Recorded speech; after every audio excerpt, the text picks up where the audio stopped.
మనకి స్వర్గ నరకాల ప్రస్తావన ఉంది దాదాపు అన్ని సాంప్రదాయాల్లో. అవి నిజంగా ఉన్నాయో లేదో ఎవరికి తెలియదు. ఎందుకంటే స్వర్గానికి వెళ్ళిన వాళ్ళు తిరిగి వచ్చి ఒక్కడు చెప్పలే అక్కడ ఉందని. అందుకని తెలియదు, ఓన్లీ నమ్మకం. నిజానికి మనిషి ఏదైతే స్వర్గం అని అనుకుంటున్నాడో అది నథింగ్ బట్ తాను అనుభవిస్తున్న దాన్ని కంటే బెటర్ది, బెస్ట్ది అంతే. ఇక్కడ అన్నం ఉండదు, అక్కడ ఎప్పుడు అన్నం ఉంటుంది. ఇక్కడ నీళ్ళు ఉండవు, అక్కడ చాలా ఫ్రెష్ వాటర్ ఉంటుంది. ఇక్కడ తాగితే గొడవలు అయితే అక్కడ ఎంత తాగినా గొడవలు కావు. ఇక్కడ అమ్మాయిలు అందంగా ఉంటారు, అక్కడ అందరూ బాగానే ఉంటారు. ఇక్కడ అసలు బంగారం అంటే చాలా చాలా కష్టము, కాస్ట్లీ. అక్కడ అన్ని బంగారు గోడలు, బంగారు రోడ్లే ఉంటాయి. ఇక్కడ ఇరుకుగా ఉంటుంది, అక్కడ విశాలంగా ఉంటుంది.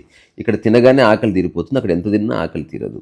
ఇక్కడ సంభోగం చేయగానే ఏదో అయిపోతుంది, అక్కడ ఎంతసేపు ఇట్లా ఏవో రకరకాల సాంప్రదాయాలు, రకరకాలు. ఇదంతా ఏంది, మనిషి ఏదైతే ఇప్పుడు ఉండాలని కోరుకుంటున్నాడో అబండెంట్గా అది లేదు. కాబట్టి ఒకవేళ స్వర్గం అంటూ ఉంటే అక్కడికి వెళితే అదంతా అనుభవిస్తారని ఒక పిచ్చి ఆలోచన. అది ఎప్పటికీ జరగదు యాక్చువల్గా. ఎందుకంటే నువ్వు ఎక్కడికి పోయినా నీ యొక్క జీవితం పట్ల అవగాహననే ఆపరేట్ చేస్తుంది, వస్తువు కాదు. సో మన నరకం అంటే ఏంది, నువ్వు ఏదేది చేయాలనుకుంటున్నావో అది చేసే అవకాశం లేకపోవడం వల్ల ఆ మనస్సు ఆ వర్తమానంలో అనుభవించే సంఘర్షణ నరకం అంటే. నేను మా ఆయనతో నరకం చూస్తున్నా, నాకు నరకం చూపిస్తున్నట్టు నేను ఇట్లా ఉండాలనుకుంటున్నా మా ఆయన, కానీ ఆయన అట్లా లేడు. రెండోది, నాకు నచ్చని పనులు నాతో చేయిస్తున్నాడు. నేను ఎలా ఉండాలనుకుంటున్నా అలా కాకుండా వేరేలా ఉంటున్నాడు అట్లా. సో సిటీకి వచ్చిన తర్వాత ఈ కాంటెక్స్ట్లో నేను నరకాన్ని చూశాను అనమాట. నరకాన్ని చూడడం అంటే మన సంఘర్షణనే, రాపిడే నరకం అంటే.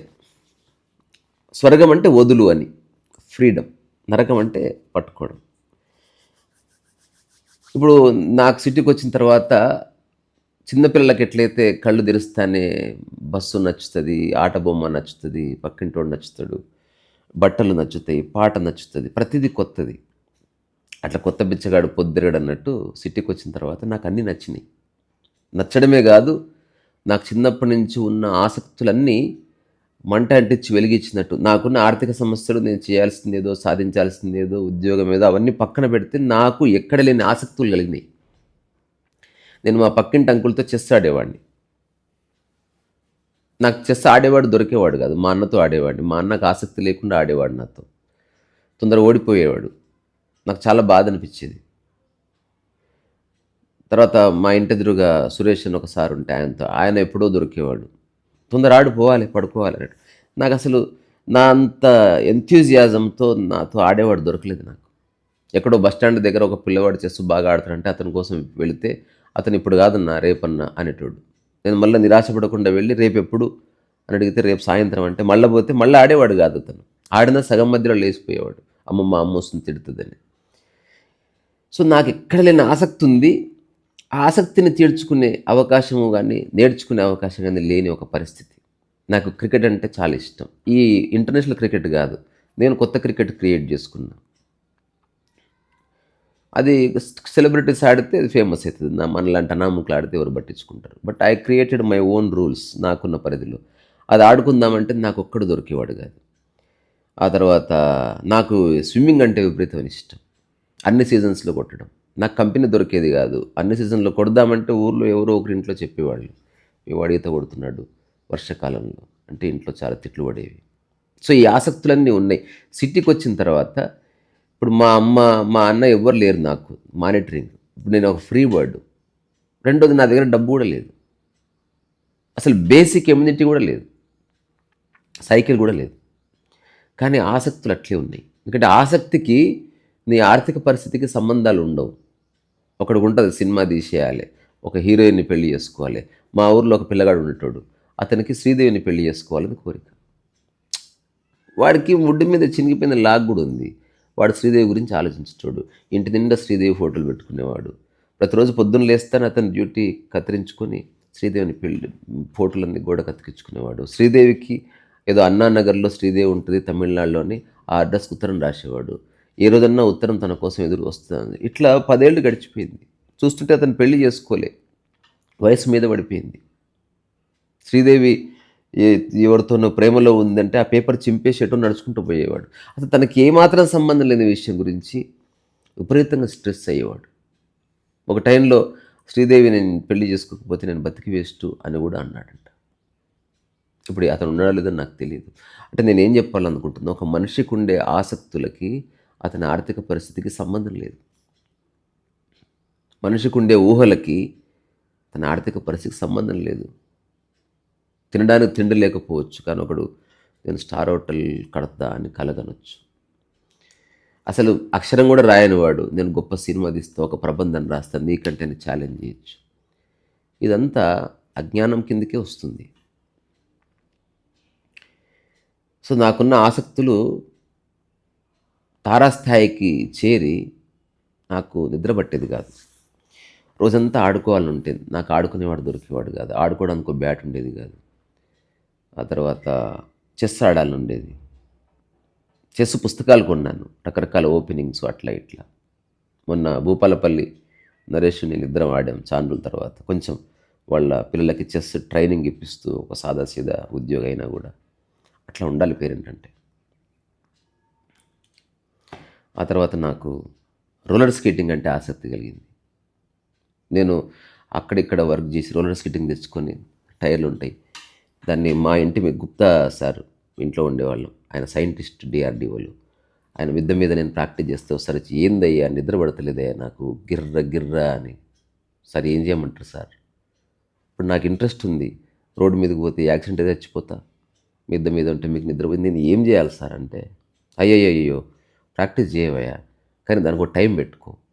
మరి ఎప్పుడు చెప్పండి అంటే, ఈవినింగ్ 4 నుంచి 5 మధ్యన, లేకపోతే 5 నుంచి 6 మధ్యన చెప్తాను నేను మా ఆవిడని అడిగి. సో ఎదురు చూసేవాడిని రోజంతా, ఆయన ఎప్పుడు చెప్తాడా. 4:30 అయింది. అంటే విపరీతమైన ఆసక్తి, అది అంతులేని ఆసక్తి. నాకు రోజంతా ఒక్క క్షణం కోసం ఎదురు చూసేవాడిని. ఆయన సార్ ఆడుకోవయా ఒక హాఫ్ అన్ అవర్, మళ్ళీ ఆ తర్వాత బంద్ చేయాలి చూడనేవాడు. మంచి వ్యక్తి ఆయన. వాళ్ళ ఆవిడకి ఇష్టం ఉండేది కాదు, కానీ వాళ్ళ ఆయన ఒప్పించాడు పాపం. పిల్లగాడు మిద్దేం ఖరాబు కాదులే. ఎన్నో ప్రశ్నలకు జవాబు ఇవ్వాల్సి వచ్చింది నేను. మిద్దె బీటలు వాడుతుందా, మిద్దె ఖరాబ్ అవుతుందా, గీత ఏదేదో ఏం అట్లేం కాదని చెప్తే వాళ్ళు ఒప్పుకోకపోతే నేనేం చేయలేను. సదృశవశాత్తు ఒక మిద్దె ఉండేది కాబట్టి ఇది ఆసక్తి ఉండేది. ఆ తర్వాత నాకు పతంగులు ఎగిరేయాలని ఆసక్తి ఉండేది. పెద్ద పెద్ద పతంగులు. నేను ఈ పెయింటింగ్ ఉందా, ఈ పెయింటింగ్కి 4 రెట్ల పతంగి చేసి ఎగిరేసిన. ఓసారి పతంగి నన్ను గుంజుకుపోయింది ఇట్లా గాలికి. సో ఇట్లా రకరకాల ఆసక్తి. నాకు షేర్ మార్కెట్ అంటే, మా ఫ్రెండ్ వచ్చి షేర్ మార్కెట్లో పెట్టినా అంటే, షేర్ మార్కెటా అదేంది అంటే అడిగితే, ఇప్పట్లాగా ఇంటర్నెట్, ఇన్స్టాగ్రామ్ ఇవన్నీ లేవు. ఒక 15 years క్రితం అంత స్ట్రాంగ్గా లేవు. ఇంటర్నెట్ కూడా మనం 10-20 రూపాయలు కడితే గంట ఆ ఇంటర్నెట్ కూడా చూసినాం మేము. ఇప్పుడున్న పిల్లలకి ఏమీ తెలియదు. డైరెక్ట్గా ఫోన్ వచ్చేసింది, ఇంటర్నెట్ వచ్చేసింది, స్మార్ట్ ఫోన్ అంతా తెలుసు. నేను డకోటా ఫోన్ నుంచి స్మార్ట్ ఫోన్ వరకు మొత్తం ట్రాన్సాక్షన్ చూసిన. ఈ భూమి మీద అత్యున్నతమైన జనరేషన్ నాది. ఇక ఈ జనరేషన్కి ముందున్నది, ఈ జనరేషన్ తర్వాత ఉన్నది వాళ్ళకి ఏమీ తెలియదు. ఇప్పుడు మహాత్మా గాంధీకి ఇంటర్నెట్ తెలియదు, ఐఫోన్ తెలియదు. ఆ జనరేషన్లో కొంత చూశారు వాళ్ళు. ఈ జనరేషన్లో డైరెక్ట్ ఐఫోన్ తెలుసు, అంతా తెలుసు, స్ట్రగుల్ తెలియదు, బ్లాక్ అండ్ వైట్ టీవీ తెలియదు వాళ్ళకి. They don't even imagine. కానీ నా జనరేషను టెక్నాలజికల్ షిఫ్ట్ చూసింది. చరిత్రపరంగా యుద్ధాలు అన్ని జనరేషన్స్లో ఉంటాయి, కానీ టెక్నాలజీ పరంగా ప్రపంచవ్యాప్తంగా అనుభవిస్తున్న ఒక షిఫ్ట్ని నేను స్పష్టంగా చూసిన. ఇప్పుడు నేను చూసింది ఎవడు చూడలేదు, నేను అనుభవించింది ఎవడు అనుభవించలే. సరే, మళ్ళీ నరకానికి వద్దాం.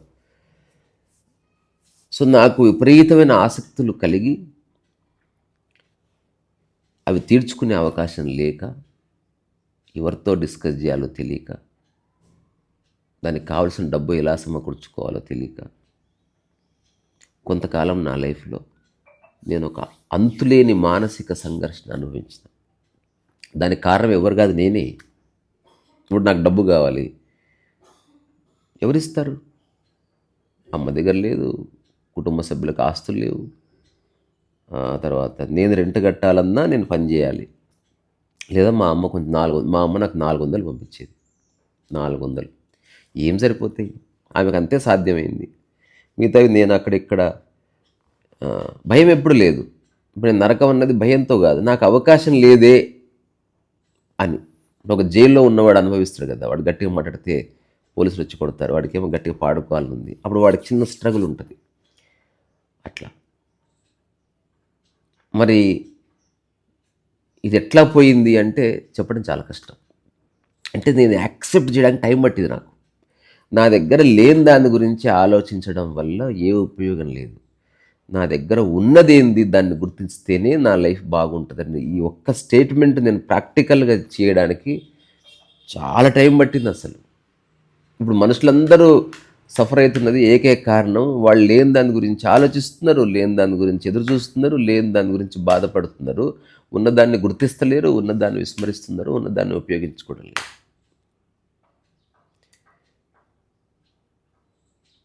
ఇప్పుడు ఒక చిన్న 2-3 ఎగ్జాంపుల్స్ ఇస్తే అంటే ఎలా వస్తుంది. మనల్ని కొందరు మేల్కొల్పే దేవదూతలు కొందరు ఉంటారు. నేను నరహరి కారులో మాట్లాడినాను కదా, ఒక దేవదూత గురించి చెప్తాను మీకు. నాకు సినిమా తీయాలన్న అంతులేని ఆసక్తి ఉండేది. నాకు సినిమాలో కూడా తెలియదు, కానీ ఆసక్తి అయితే ఉంది. అదే బ్యూటీ. ఒక నపుంసకుడికి పెళ్లి చేసుకోవాలని ఆసక్తి ఉంటే ఉండవచ్చు, చేసుకున్నాక ఏం చేస్తున్నా వాడికి క్లారిటీ ఉండకపోవచ్చు.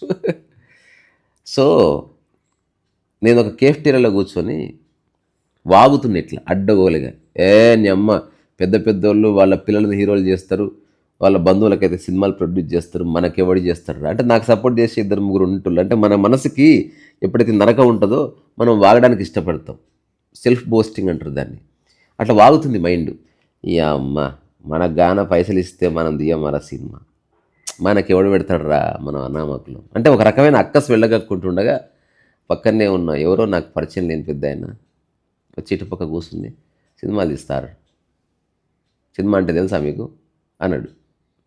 తెలియపోయినా మాకు పైసలు ఇస్తే తీస్తాం కదా అని ఒక యారగెన్స్ ఉన్నప్పుడు అప్పుడు ఆయన ఏం చెప్పాడంటే, చూడు బాబు, నువ్వు యవ్వనంలో ఉన్నావు, నువ్వు అట్లా మాట్లాడుతున్నావు. ఒక చిన్న విషయం చెప్తే ఆలోచించు. సినిమా తీయాలంటే డబ్బు కావాలి, అది నీ దగ్గర లేదు, అవునా? అవును, లేదు. సినిమా తీయాలంటే టీం కావాలి, అది నీ దగ్గర లేదు. సినిమా తీయాలంటే ప్రొడ్యూసర్, హీరోలు, వాళ్ళతో పరిచయాలు కావాలి, అవి నీకు లేవు. కానీ సినిమా తీయాలంటే అసలు ఏం కావాలో తెలుసా నీకు? ఇవేం అక్కర్లేదు బాబు, ఓ చక్కటి కథ కావాలి. ఆ కథను తయారు చేయడానికి డబ్బే అవసరం లేదని తెలుసా నీకు? ఆ కథను తయారు చేయాలంటే ఒక పేపర్ పెన్ను చాలు, నీ మేధస్సు. నీకు మేధస్సు ఉందా? అది చెక్ చేసుకో. లేని దాని గురించి ఎందుకు ఆలోచిస్తున్నావు? నీతోనే నిరంతరం నిలిచి ఉండే నీ మేధస్సులో సినిమాకు సంబంధించిన అవగాహన ఉందా లేదా చెక్ చేసుకో. నువ్వు పేపర్ పెన్ను కొనుక్కొని ఈరోజే ఒక కథ రాయి. ఆ కథ నిన్ను ప్రొడ్యూసర్ దగ్గర తీసుకెళ్తుంది. ఆ కథ ఎలా చెప్పాలో చెప్తే నీకు ఆడియన్స్ తయారవుతారు. ఆ కథ కనుక ఒక 10 మందికి నచ్చితే అదే సినిమాగా రూపాంతరం చెందుతుంది. ఎవరికైతే జన్మతహా డబ్బుండి వాళ్ళకు సినిమా తీసే ప్రొడ్యూసర్ ఉండవచ్చు, కానీ చివరికి ఈ మేధస్సు లేకపోతే వాళ్ళంతా పతనమైపోతారు. సో ఈ ప్రపంచంలో అత్యున్నతమైన సంపద ఆల్రెడీ నీ దగ్గర ఉంది. నువ్వు ఆలోచించేవన్నీ కూడా చాలా సూపర్ఫిషియల్. ఇప్పుడు మొదటికి వస్తా. చెస్ నేర్చుకోవాలంటే ఎదురు చూడకు, సంవత్సరం తర్వాత నేర్చుకుందువు. ఈ సంవత్సరం డబ్బు సంపాదించు, డబ్బు ఉంటే చెస్ వస్తుంది. ఈత నేర్చుకోవాలనుకో, ఈత కొట్టాలనుంది, స్విమ్మింగ్ పూల్కి వెళ్ళాలంటే నువ్వు నెలకు 200 కట్టాలి లేదా 300 కట్టాలి. ఆ రోజుల్లో నువ్వు జస్ట్ ఒక 2-3 మంత్స్ కొంత డబ్బు ఎర్న్ చేసి హాయిగా స్విమ్మింగ్ పూల్కి వెళ్ళి నువ్వు స్విమ్మింగ్ చేయి చాలాసేపు. నువ్వు చేయవలసింది చేయకుండా ఆలోచిస్తూ అటు నీ బుర్రని సమయాన్ని వృధా చేసుకుంటున్నావేమో. సో నువ్వు సినిమా తీయాలంటే త్రివిక్రమ్ శ్రీనివాస్కైనా, కె విశ్వనాథ్కైనా, స్టీవెన్ స్పీల్బర్గ్ అయినా, నా దగ్గర అయినా అందరికీ పెట్టుబడి ఉంది. అదేంటో తెలుసా? కథ రాసే లక్షణం. ముందు అది రాయి. అది ఉంటే మిగతాదంతా నెక్స్ట్ స్టెప్. అప్పుడు నీవు రాసిన మంచి కథని ఎవరన్నా చేయకపోయినా నువ్వు నిరాశపడాల్సిన అవసరం లేదు. ఆ కథని పుస్తకంగా వేయి. త్వరలో సినిమాగా రాబోతున్న పుస్తకం ఇదని. అప్పుడు ఆ పుస్తకం చదివి ఎవరో ఒకరు ఇప్పుడు కాకపోతే 20 ఏళ్ళ తర్వాతైనా సినిమా తీస్తారు. ఇప్పుడు చాలా వచ్చాయి సినిమాలు. మహాత్మా గాంధీ గురించి ఒక సినిమా తీశారు. ఆయన ఉన్నప్పుడు తీయలేదే. అంటే అప్పుడు ఆయన గొప్పవాడు కాదని కాదు, ఆయన పోయిన తర్వాత చాలా ఏళ్ళకు గుర్తించారు, విదేశీయులు తీశారు. ఆ తర్వాత ఛత్రపతి శివాజీ గురించి రీసెంట్గా సినిమాలు వస్తున్నాయి. నేను చాలా నెట్ఫ్లిక్స్లో చూస్తాను, బేస్డ్ ఆన్ ట్రూ ఈవెంట్స్ అనే సినిమాలు వస్తుంది. నిన్న రాత్రి ఒక చిన్న సినిమా కాసేపు చూశాను. అందులో ఏంటి, శరీరం సరిగ్గా ఉండదు, అతను ఒక రకమైన వికలాంగుడు అనమాట. అతనికి రగ్బీ ఆడాలని కోరుకుంటుంది. చూడు ఎంత విరోధాభాష్యమైంది. రగ్బీ అంటే పరిగెత్తాలి, దేహదారుఢ్యం ఉండాలి, పటుత్వం ఉండాలి. అతనికి ఏమీ లేవు. అతను అందరూ ఇన్సల్ట్ చేస్తారు, కుంటోడా నీవు రగ్బీ ఏంద్ర ఆడేది. అతను లోపట విపరీతంగా బాధపడతాడు. అప్పుడు అతని జీవితంలో ఈ రగ్బీ ఆటగాళ్ళకి కోచింగ్ ఇచ్చే అతనిలో ఉన్న ఆసక్తిని చూస్తాడు. అతను do you like rugby? Yes of course I like rugby అని ఇట్లా అంటాడు. లెట్స్ ప్లే రగ్బీ టుడే అని ఆ కోచ్ ఇతనితో రగ్బీ ఆడతాడు. చెప్తున్నాను.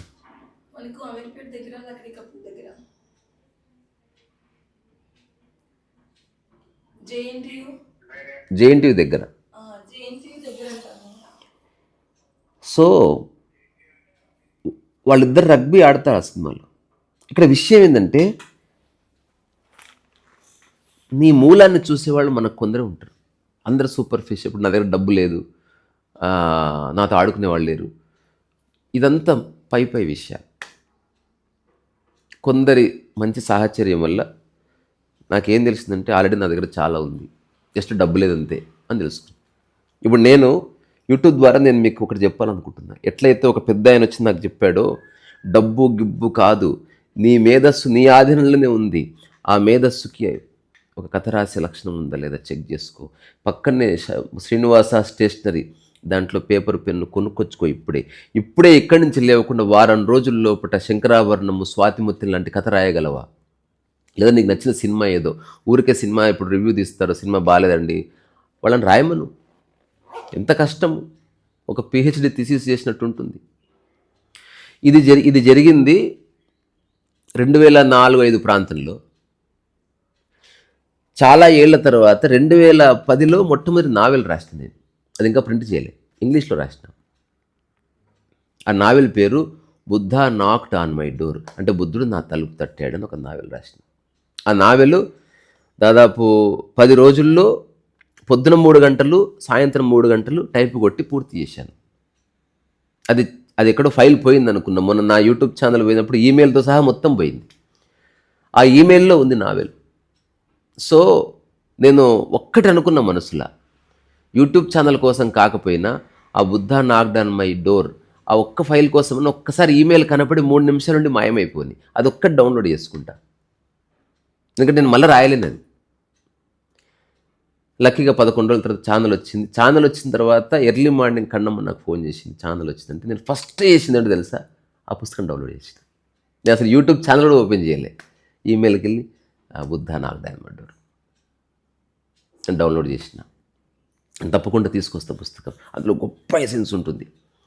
దాన్ని ఇంగ్లీష్ అంత బాగోదు, దాన్ని పెద్ద పెద్ద పబ్లిషర్స్కి పంపిస్తే వాళ్ళకి రాసి పంపించాను. నేను మామూలుగా ఇంగ్లీష్ రాశాను, కానీ భావం ఎలా ఉంది, మీ స్థాయికి సరిపోయినట్టుందంటే పెంగ్విన్ లాంటి సంస్థ చెప్పింది, yes you have return with great essence, but language can be corrected. So ఆ లాంగ్వేజ్ని సరిగ్గా చేసుకొని తిరిగి పంపించండి, our team will decide to publish అని వాళ్ళు రాశారు. అప్పుడు నాకు ఏమంటారు, గర్వం రాలేదు, నాకు సంతృప్తి కలిగింది. అంటే మన దగ్గర ఆల్రెడీ బోల్డ్ అంతా ఉంది. ఇప్పుడు జిమ్ లేదని కాదు, నేల ఉంది, యోగా చేసుకోవచ్చు. పేపర్లు ఉన్నాయి, ఒక కథ రాయొచ్చు. యూట్యూబ్ ఉంది, ఏదన్నా ఒక అంశాన్ని తీసుకుని రోజు ఒక వీడియో చూసి నువ్వు కొంత ప్రాక్టీస్. ఇప్పుడు how to paint water colours యూట్యూబ్లో ఉన్నాయి, బ్యూటిఫుల్. ఎవరు చేయొచ్చు, చూడట్లే, అంత పనికిరాని షార్ట్స్ అవి చూస్తారు. ఒక చిన్న యూట్యూబ్ ఛానల్ పెట్టుకొని నువ్వు చిన్న పికిల్స్ చేసి లేదా పళ్ళు కొట్టుకొని నువ్వు సేల్ చేస్తే కొంటారు, మనీ వస్తుంది. తర్వాత ఒకప్పటి టెక్నాలజీ లేదు, ఇప్పుడు చిన్న సైజు ట్రాలీ నువ్వు తయారు చేసుకోవచ్చు. రోడ్డు మీదకి వెళ్ళి చిన్న లెమన్ జ్యూస్ లాంటిది మధ్యాహ్నం ఒక 3 hours పెట్టుకొని కూర్చో, ఖచ్చితంగా ఒక 500-600 సంపాదించుకుని రావచ్చు. నువ్వు ప్రిపేర్ అవ్వాలి. ఎప్పుడు బాగా డబ్బున్న వాడి దగ్గర డబ్బు ఉంది, నా దగ్గర లేదనే అక్కస్తో చచ్చిపోతాను తప్ప, వాడి దగ్గర ఏమేం లేవో అంతకంటే ఎక్కువ నీ దగ్గర ఉన్నాయేమో. నీ దగ్గర సమయం ఉంది, వాడికి లేదు. నీకు ఒత్తిడి లేదు, వాడికి ఉంది. నువ్వు స్వేచ్ఛలో ఉన్నవాడు లేడు. ఒక డబ్బున్నవాడికి ఉండే కష్టాలు డబ్బున్నవాడు చెప్తే తప్ప తెలియదు నీకు. వాడు ఎక్కడికి పోయినా సర్వేలెన్స్ ఉంటుంది. వాళ్ళ ఫాదర్ చాలా గొప్పవాడు, అట్లాంటి గొప్పవాడి కడుపున పుట్టి ఇదారా నువ్వు చేసేది అంటారు. తప్పించుకోవడం కష్టం. కామన్ మ్యాన్ అనుకో, ఫాదర్ అవలగాడే, కొడుకు అవలగాడే, కుచ్చు ఫరక్నే పడతా. అందుకని నేను ఏం చెప్పాలనుకుంటున్నా అంటే, మనకున్న ఆసక్తులు తీర్చుకోవడానికి ఎవ్వరూ సహాయం చేయరు. చేసిన దాని విలువ మనకు తెలియదు. అందుకని ఫస్ట్ మన దగ్గర ఉన్న దాన్ని ఉపయోగించుకోవాలన్న స్పృహ కలిగితే స్వర్గనరకాలకు అతీతంగా జీవితం అనేది పరిచయం అవుతుంది. స్వర్గము అంటే నేను రాసిన పుస్తకాలు ఉంటుంది, తిన్నది అరిగితే స్వర్గం, తిన్నది అరగకపోతే నరకం. ఈ క్షణం నేను కూర్చున్నా, నాకు ఏ చింత చీకు చింత బాధ లేకపోతే స్వర్గంలో ఉన్నట్టు. నేను ప్యాలెస్లో ఉన్నా కానీ నాకు చిరాకు చీకు చింత అసహ్యము ప్రతీకారం ఇవన్నీ ఉంటే నరకంలో ఉన్నట్టు. నాకెవరిని చూడగానే నాకు ఒక మంచి భావన కలిగితే స్వర్గంలో ఉన్నట్టు. ఒకరిని చూడగానే ద్వేషం ఇదంతా వస్తుంది నరకంలో ఉన్నట్టు. ఒకరితో నువ్వు మంచిగా ఏ సందర్భమైనా నువ్వు మంచిగా మాట్లాడితే నీకు దైవం ఉన్నట్టు. నీలో ఎట్లా ఏం చేసినా నువ్వు తప్పులు ఎంచితే నీలో దయ్యం ఉన్నట్టు. అంతే తప్ప అవి ప్రదేశాలు కావు. అట్లాంటి ప్రదేశాలు లేవు. నమ్మేవాళ్ళు నమ్ముతూనే ఉండండి, అలాంటివి లేవు. ఉన్నాయి అనుకుంటే, ఎందుకంటే ఉన్న వాటినే చూస్తలేవు, నువ్వు లేని దాన్ని ఎట్లా చూస్తావు? ఆ గూట్లే చూడలేవు నువ్వు, నీ వల్ల కాదు. ఇప్పుడు నీలో ఆల్రెడీ ఎన్ని ఉన్నాయి అవే నువ్వు గుర్తించలేనప్పుడు అక్కడికి వెళ్ళినా, ఇప్పుడు ఇక్కడ కాంప్లైంట్ చేసేవాడు అక్కడ కూడా కాంప్లైంటే చేస్తాడు. ఒకవేళ ఉంటే కాంప్లైంటే చేస్తాడు. ఇదేంది అనుకున్నట్లేదు, ఎట్లుంది ఏంది మా రూమేడ్ సార్ అని అడుగుతాం. పోని ఇక్కడ మైండ్ అక్కడ లేదనుకో, ఆ మైండ్ లేనప్పుడు ఆ స్వర్గం అని ఎట్లా తెలుస్తుంది? నేను కొందరితో అడిగితే వాళ్ళకి ఏం చెప్పాలో తెలియలే. ఇప్పుడు ఈ మైండ్ ఉంటేనే స్వర్గము నరకం అని తెలిసేది నీకు. చచ్చిపోయిన తర్వాత ఈ మైండ్ కూడా ఉండదు అనుకో, అప్పుడు నువ్వు ఉన్నది నరకం అను ప్యారిస్ అని తెలియదు నీకు. ఇప్పుడు చిన్నపిల్లవాడు ఉన్నాడు, వాడికి ప్యారిస్ తెలియదు, కుక్కకు తెలియదు, ఇక్కడ ఆ మైండ్ లేదు కదా. అట్లాగే ఒక మనిషికి మతిమరుపు వచ్చింది, వాడికి ప్యారిస్ తెలియదు, వాళ్ళ ఇల్లు తెలియదు, అట్లాగే స్వర్గము తెలియదు. ఒకవేళ ఈ మైండ్తోనే పోయావు అనుకో, ఈ మైండ్తో పోయిన స్వర్గానికి పోయినా నువ్వు కొట్లాడతావు. నీ కులపోడు వస్తే ఒకలాగా, వేరేవాడు వస్తే అక్కడ కూడా ధనికుల దగ్గర ఉంటే వాళ్ళకేమన్నా స్వర్గంలో 7th ఫ్లోర్ ఇచ్చారు అని మళ్ళీ ఇదే మాట్లాడతాం. సో ఎట్లా చూసుకున్నా స్వర్గ నరకాల కాన్సెప్ట్ ఒక బ్లఫ్, ఒక ఫార్స్. దాన్ని సరిగ్గా అర్థం చేసుకుంటే నీ స్థితి స్వర్గం. రమణ మహర్షి నిరంతరం స్వర్గంలో జీవించాడు, నేను నిరంతరం స్వర్గంలోనే ఉన్నా. స్వర్గం అంటే వైమనస్యత లేని, భేదభావం లేని, దుగ్ధ లేని, అసహ్యం లేని, ప్రతీకారం లేని, పగలేని, తర్వాత పూర్తి నిష్కామకర్మలో నీకు తోచిన పని చేస్తుంటే దానికి స్వర్గం అని పేరు. నరకం అంటే వేరేవాడి గురించి ఆలోచిస్తూ, వేరే గురించి బాధపడుతూ, దమాక్ ఖరాబ్ చేసుకుంటూ, ఆక్షేపిస్తూ, నువ్వు చేసే పని చక్కగా చేయక దానికి వేరే వాళ్ళని బ్లేమ్ చేసి, నీ జన్మని బ్లేమ్ చేసి, నా నక్షత్రాలనే బ్యాడ్ లక్ ఉంది బాయ్ సాబ్, ఇట్లాంటి లఫోటు విషయాలని చెప్పి నరకంలో ఉంది. అందుకని నేను సిటీకి వచ్చిన తర్వాత ఆ ఎర్లీ డేస్లో నాకున్న అంతులేని ఆసక్తులు ఇట్లా ఇప్పుడు యవ్వనంలోకి రాగానే కామవాంఛ ఇట్లా పెరిగిపోయినట్టు అట్లా నాకు అన్నిటి మీద ఆసక్తి వచ్చింది. I was interested in money, I was interested in chess, I was interested in skating, roller skating, నాకు ఇదేంటి మన షటిల్ కాక్, ఆ తర్వాత పతంగులు, ఆ తర్వాత పెయింటింగు, ఇన్ని ఆసక్తులు పుట్టినాయి. వాటిని తీర్చుకునే అవకాశం కొంచెం కూడా లేదు అని తెలిసి నేను ఒక స్టేట్ ఆఫ్ మైండ్ని ఎక్స్పీరియన్స్ చేసిన. నరకం అంటే నువ్వు చేయాలనుకున్నది చేసే అవకాశం లేకపోవడం వల్ల నువ్వు అనుభవిస్తున్న ఒక స్థితి. దానికే డిప్రెషను ఇట్లాంటి పేర్లు ఉన్నాయి. స్వర్గం అంటే ఏది ఉందో ఏది లేదో నీకు అవైలబుల్ ఉన్న దాన్ని ఉపయోగించుకునే స్థితి. దాని ద్వారా వచ్చేది ఆనందం, సంతృప్తి.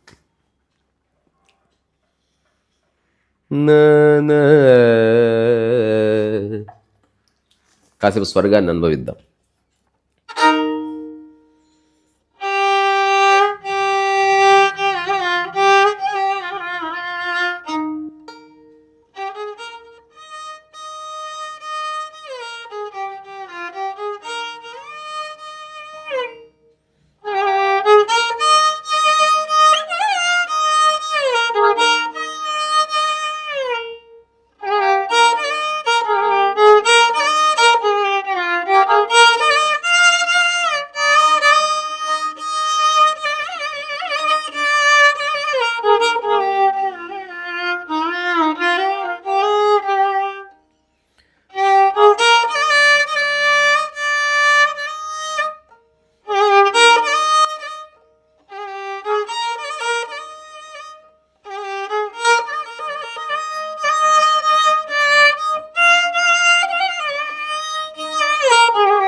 సో స్వర్గ నరకాలు లేవు అనే దానికి ఇంకొక మాట చెప్పి ముగిస్తా.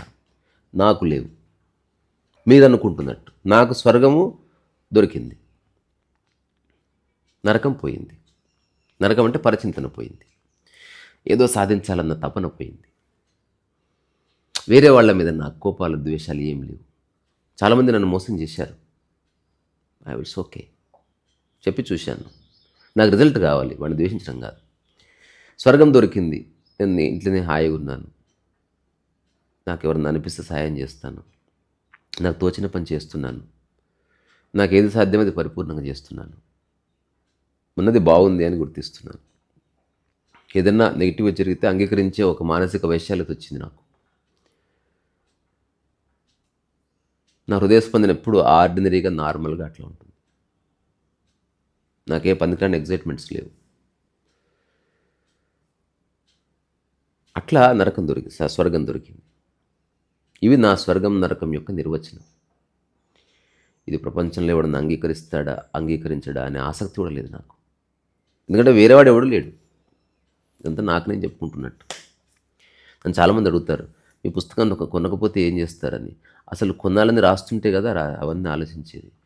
నాకు రాయాలనిపించి రాస్తున్నాను.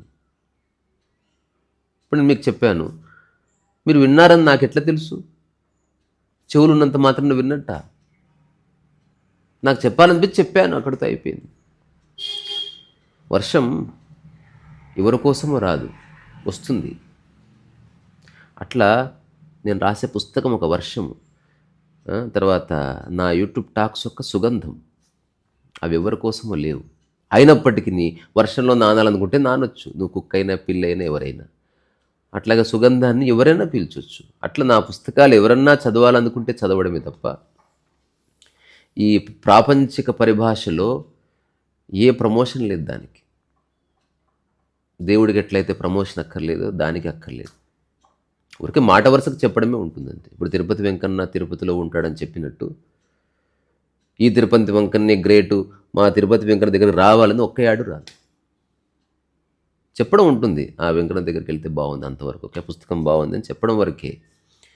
దానికి ప్రమోషన్ అక్కర్లే. లేకపోతే ఎవరో ఒక సెలబ్రిటీని పట్టుకొని ఈ బుక్ చదివితే నా జీవితం మారిపోయింది అని డబ్బులు ఇచ్చి చెప్పించుకోవడాలు. నాకు చాలామంది వస్తారు, సలహాలు ఇస్తారు.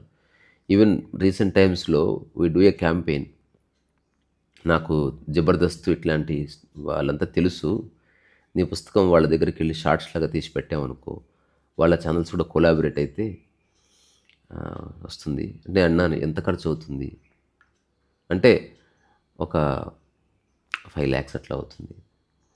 నేను అన్నాను, ఇప్పుడు ఈ క్యాంపెయిన్ చేయను, నేను ఆల్రెడీ 5 lakhs మిగిలాయి. అరే లైఫ్లో సాధించాలనుకునేవాడికి రా బాబు ఇదంతా. కొన్నిటికి ప్రచారం అక్కర్లే. తక్కువ సమయం నిలిచి ఉండే వాటికే ప్రచారం. ఇప్పుడు పెద్ద సినిమా ఉంది, దానికి కావాలి ప్రచారం. ఎందుకంటే ఆఫ్టర్ 10 days దానికి ఏ విలువ ఉండదు.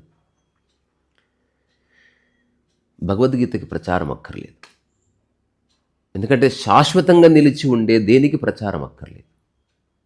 అందుకే చేయట్లేదు. నా పుస్తకం శాశ్వతంగా ఉంటుంది. ఎవ్వడు దాన్ని భూమి నుంచి లేకుండా చేయలేడు. మళ్ళీ విదేశీయులు వచ్చి మొత్తం ఆక్రమించుకున్న ఎక్కడో చోట నేను నా చేతిరాత అన్నది ఎక్కడో చినిగిపోయిన పేపర్ ముక్కగా అన్నా కనిపిస్తుంది ఖచ్చితంగా. అందులో సందేహం లేదని ఒక రూఢి అయింది కాబట్టి నాకు దానికి ప్రచారం అక్కర్లేదు. సరే మరి